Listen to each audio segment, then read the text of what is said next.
आम्ही इथे अभ्यास करायला आलोय कारण हॉस्टेलवरती लाईट नाहीये.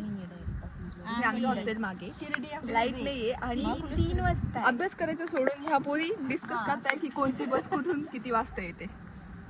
Hey everyone, Sanjana here and welcome back. So here is again a random vlog at hostel. कोणी नसताना पण खूप सारे असताना, स्टिल लाईट नसताना. काय म्हणणे काही नाही मला कोणाला भूक लागते, कोण कॅन्टीन कडे बघतंय, नाही कोण घरी जायचंय कोण विचार करते की आज जेवायला काय असेल.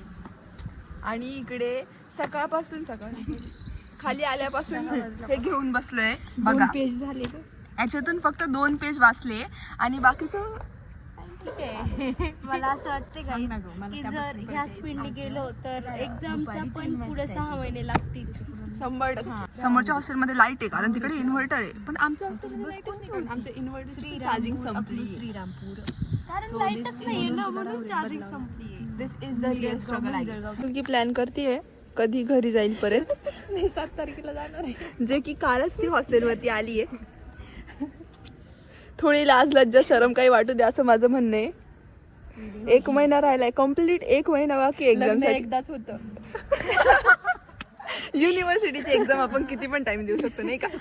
आहे ना चान्सेस तर आहे. हॉस्टेलमध्ये तर लाईट नाही. इकडे पाणी पण नाही ते बघ खड्डे त्यात बसून अभ्यास करतोय. हॉस्टेलमध्ये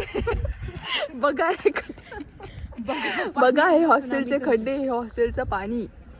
आम्ही एवढ्या कष्टामध्ये पाण्यामध्ये चिखलामध्ये बसून ते बोलते रूम ड्राउनिंग शिकायचंय ना आता. ड्राउनिंग शिकायचंय.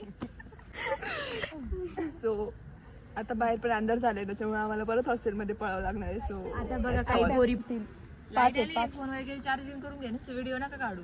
लाईट सूत्रानुसार कळत आहे की लाईट आलेली आहे. सो चला पटकन जाऊया हॉस्टेलवरती.